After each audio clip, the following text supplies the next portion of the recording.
And then there we go. You might get a wee something saying that's okay or whatever, like a permission thing.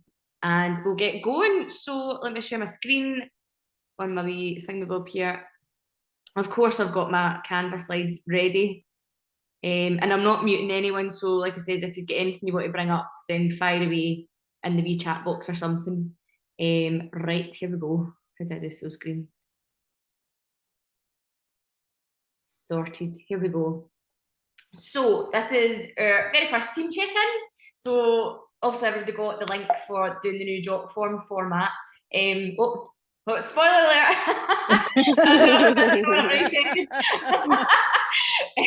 A good start. It's also with the new job form format. It's more of like a flow that it works out. So it's like if you ever remember like those quizzes that you would do in like magazines and stuff, and it would say like is this you, then you would either go yes or no, and then it would branch off to different options, and then you'd get an end result. So it's the same kind of idea in that.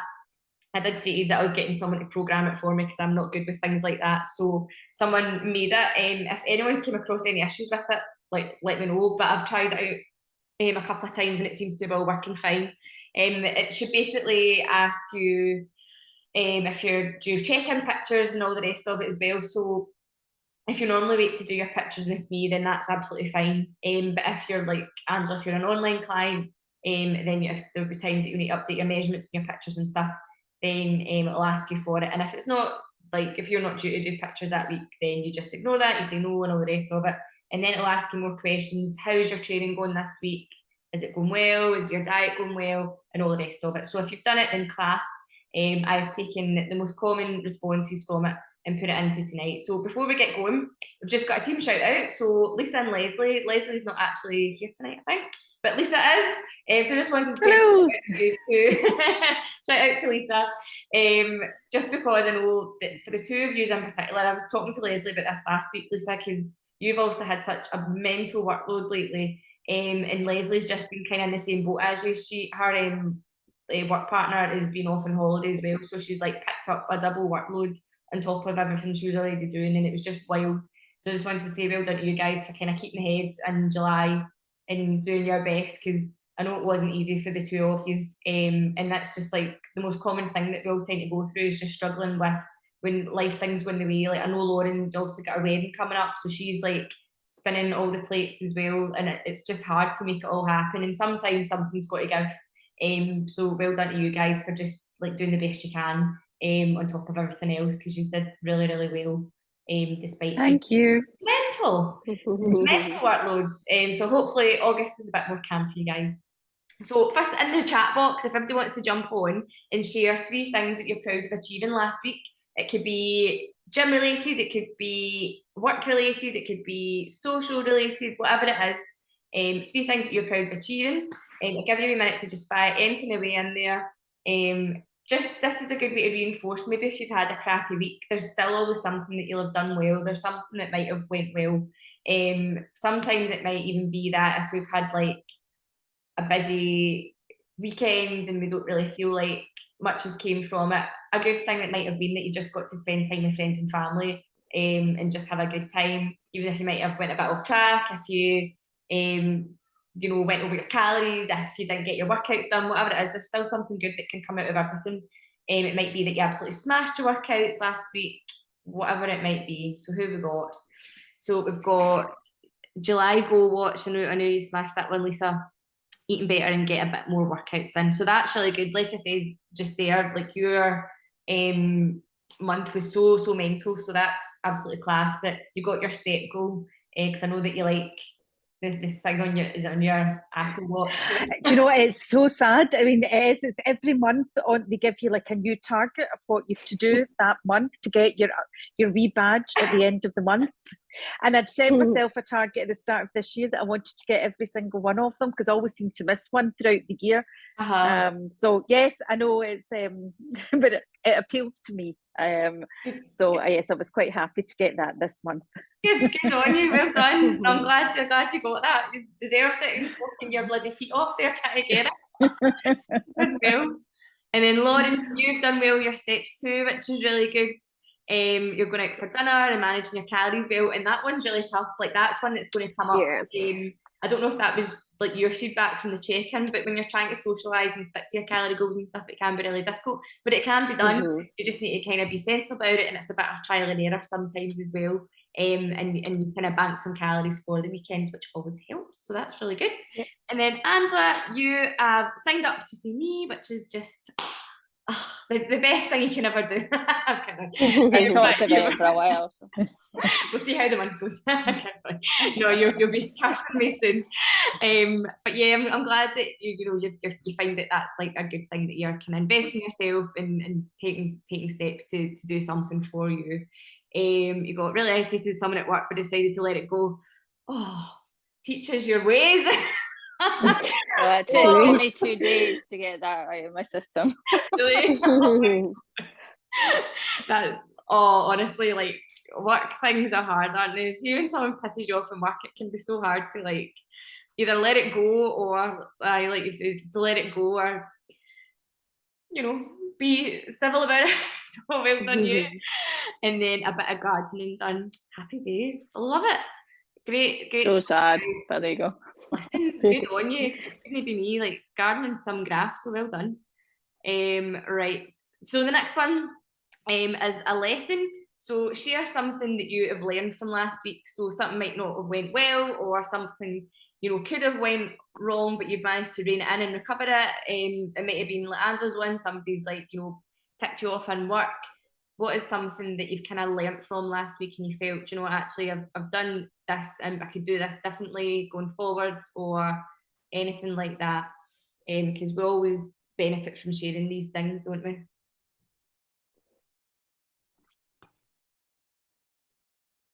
What have we got?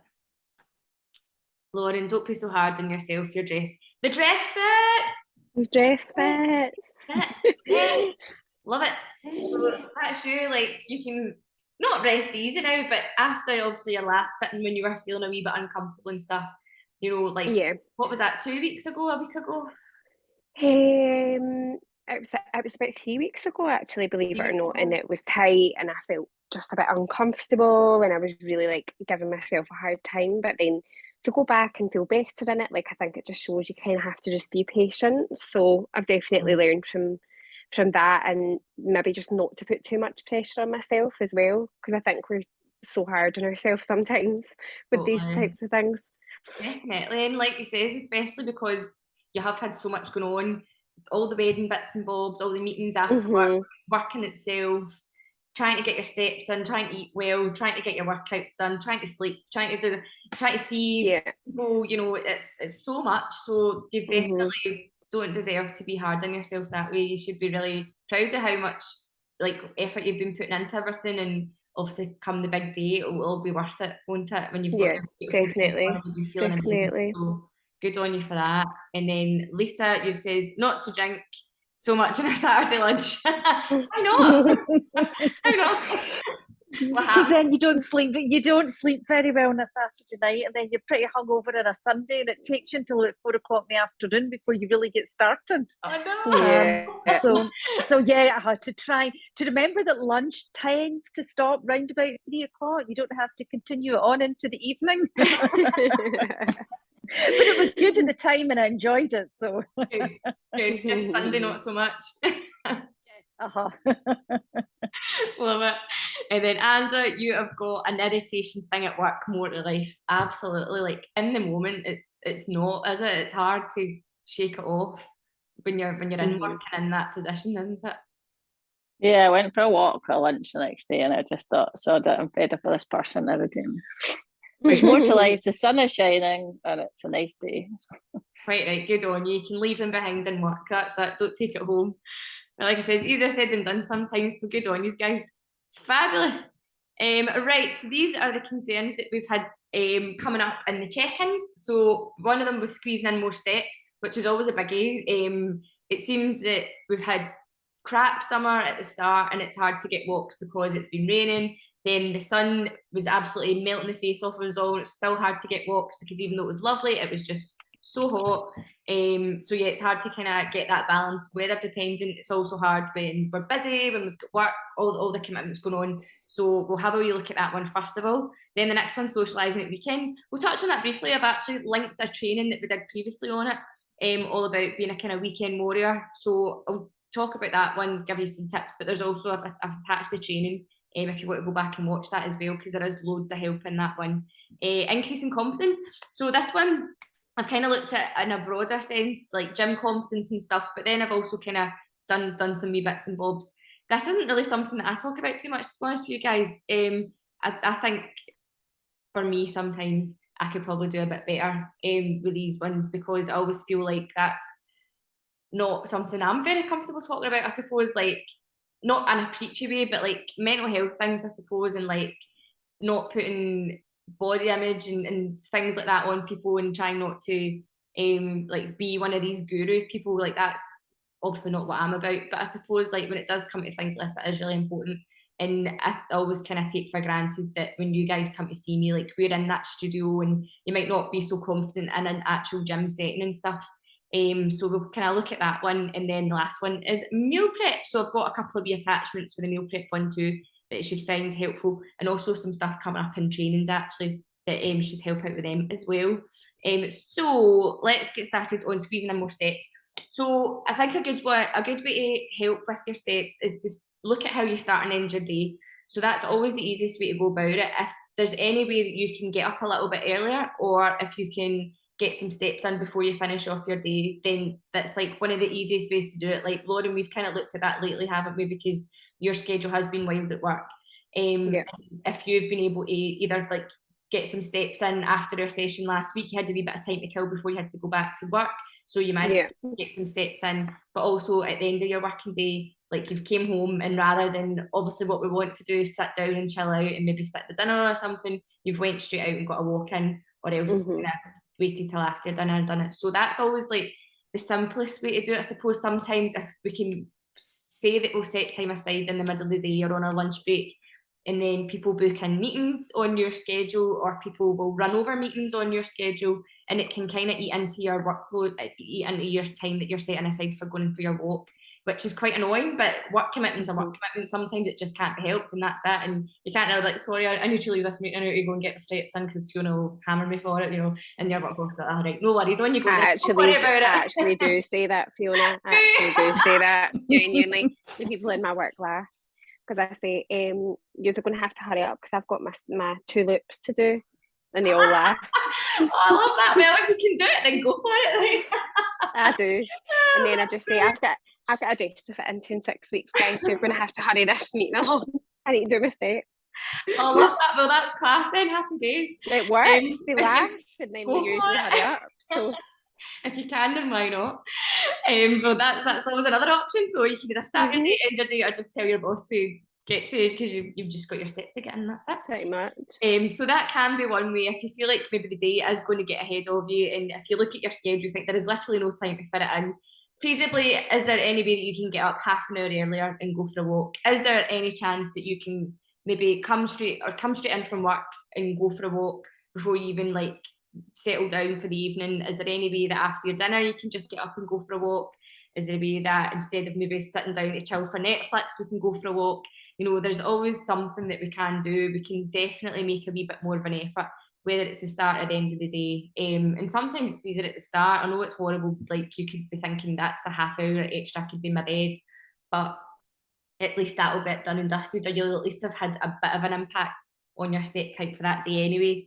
And that's just like the kind of same, instead of evaluating your work-life schedule. So if you know that you've got a lot on during the week, but maybe the weekend's a bit quieter, you could maybe kind of keep some steps for the weekend and say, do you know what, I'll schedule in a walk because I've got a bit more time at the weekend. It won't be rushed, so it might be a bit more enjoyable. You could maybe like have a nice podcast on, or go for a walk with a friend, do something a bit more sociable. If maybe you're going to like meet up with a friend for a coffee, could it be a walking coffee? And you can gab away like, we should go for a walk, rather than maybe sitting in somewhere. So that was one good thing that came out of lockdown. I always think, and a lot of people say, is being able to just go for nice walks with their friends and be outdoors a little bit more, rather than just like obviously getting used to sitting down and having a gab. And there's nothing wrong with that, but if you are just looking for other ways to kind of boost your step count, then there is that option as well. And also looking at it as a weekly target, not just daily. So like I says, if there are some days that you maybe got 1,000, 2,000 steps left to go, like, and you feel like you need to walk around your kitchen or something like an absolute maniac just to hit, like, Lisa, I bet you were doing that trying to get those steps completed. Absolutely. My husband thought I was nuts as I was pacing up and down the hall. No judgment from me. The dogs as well, they're looking at me going, what are you doing? I was like, your partners are going, what the fuck's going on? So yeah, if you feel like you've maybe not hit that target for the day, remember, like, it can be a weekly target. So obviously the daily one is just to break it down a little bit and try and make it a little bit more manageable for you. But look at it as a weekly target too.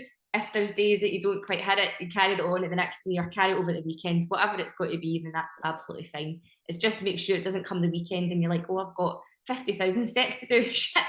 You know, so try not to leave it too much so that it's unmanageable by the end of the week.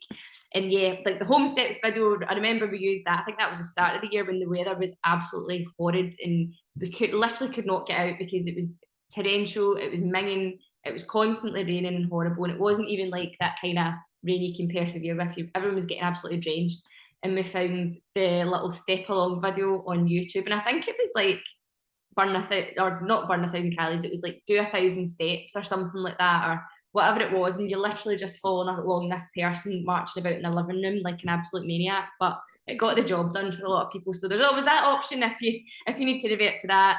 Using your stairs in the house, up and down, just doing what you can, using the stairs at any opportunity as well. Like if you're in your work, these are always the ones that are commonly said, like use the stairs, not the lift.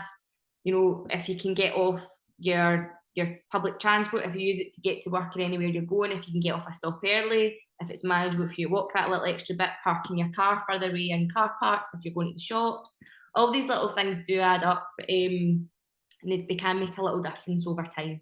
So there's all these wee kind of things that you can do, but definitely planning ahead is always going to be your best bet, and trying to be as organised as possible can help you a lot. And then the next one, so socialising at weekends. So I've attached the socialising diet link there for the training on that one. That's on the YouTube page. And then also the nutrition template. So everyone's going to get a wee copy of these slides as well, by the way, just so you can click on the links there. The nutrition template that I bang on and on and on and on and on and on and on and on and on and on and on about, and you all roll your eyes and go, hun, that's nutrition template, but it does work. It's really helpful. Planning ahead for your meals, having different options, because we don't want you on bog standard eating the same crap day in, day out, getting bored, fed up of eating the same food all the time. We don't want that to happen. We want you to have some options so you can chop and change, whether it's your breakfast or lunches, whatever it is, planning your dinners ahead.